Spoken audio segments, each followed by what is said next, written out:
Ready start.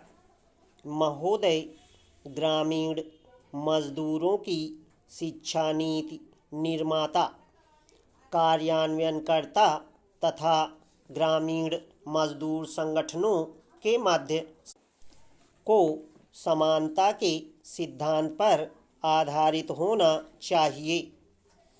ग्रामीण मजदूर संगठन को और सुदृढ़ करने में किसी शैक्षिक तथा आर्थिक क्रियाकलापों को आरंभ करने से पूर्व ग्रामीण मजदूरों का संगठन अस्पृश्यता जैसे सामाजिक मुद्दे पर आधारित होना चाहिए। ग्रामीण मजदूर संगठन को चाहिए कि वे ग्रामीण मजदूरों को आर्थिक योजनाएं उपलब्ध कराएं, परंतु पर्याप्त वित्तीय सहायता की कमी होने पर ग्रामीण मजदूर संगठनों को स्थानीय साहूकार पर निर्भर होना पड़ता है। इसलिए ग्रामीण मजदूर संगठनों की बैंक और अन्य वित्तीय संस्थाओं द्वारा ऋण सुविधाओं को स्थापित करने तथा सरल बनाने में एक महत्वपूर्ण भूमिका है। ग्रामीण मजदूर संगठनों की क्षमता को पहचानने के लिए निरंतर बाहरी सहायता आवश्यक है। ऐसी सहायता शिक्षा और प्रशिक्षण क्रियाकलापों तथा सामाजिक आर्थिक क्रियाकलापों के लिए होनी चाहिए।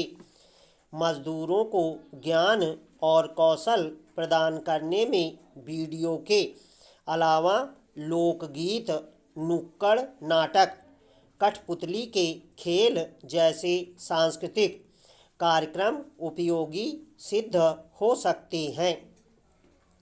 अध्ययन सामग्री स्थानीय भाषा में होनी चाहिए तथा स्थानीय सामाजिक आर्थिक स्थिति के अनुरूप होनी चाहिए। प्रशिक्षकों का प्रशिक्षण ग्रामीण मजदूर संगठनों को पर्याप्त स्रोत वक्ता नहीं मिलते, इसलिए ग्रामीण मजदूर संगठनों को प्रशिक्षकों को प्रशिक्षण कार्यक्रम को बढ़ावा देना चाहिए तथा संगठन में कम से कम एक शिक्षक होना चाहिए। यह ग्रामीण मजदूर संगठनों के ग्रामीण मजदूर शिक्षा कार्यक्रमों में सुधार लाने हेतु उनकी क्षमता बढ़ाने में सहायता करेगा। इससे सांस्थानिक निर्माण होगा। ग्रामीण मजदूरों द्वारा ग्रामीण मजदूर शिक्षा के लिए अंतर्राष्ट्रीय श्रम संगठन मानक एक विशेष विषय होना चाहिए।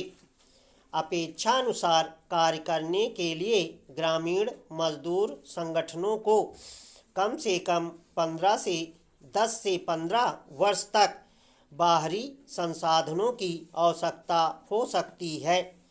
राष्ट्रीय स्तर पर राष्ट्रीयकृत मंच होना चाहिए जिसमें केंद्र से संबंधित संगठन तथा स्वतंत्र संगठन सम्मिलित हों। विभिन्न प्रकार के ग्रामीण मजदूर संगठनों के मध्य संयोजन स्थापित करने के लिए आवश्यक सहायता और सहयोग हेतु अंतर्राष्ट्रीय श्रम संगठन को मंच उपलब्ध कराना चाहिए। चूँकि सभी भारतीय राज्यों में निम्न स्तर पर पंचायती राज संस्थान आरंभ करने की संभावना है, इसलिए ग्रामीण मजदूर संगठनों के लिए यह आवश्यक होगा कि वह पंचायती राज संस्थानों के प्रबंध से पर्याप्त प्रतिनिधित्व की मांग कर उसे प्राप्त करें। यह ग्रामीण मजदूरों की उन्नति के लिए सहभागिता को सुनिश्चित करेगा।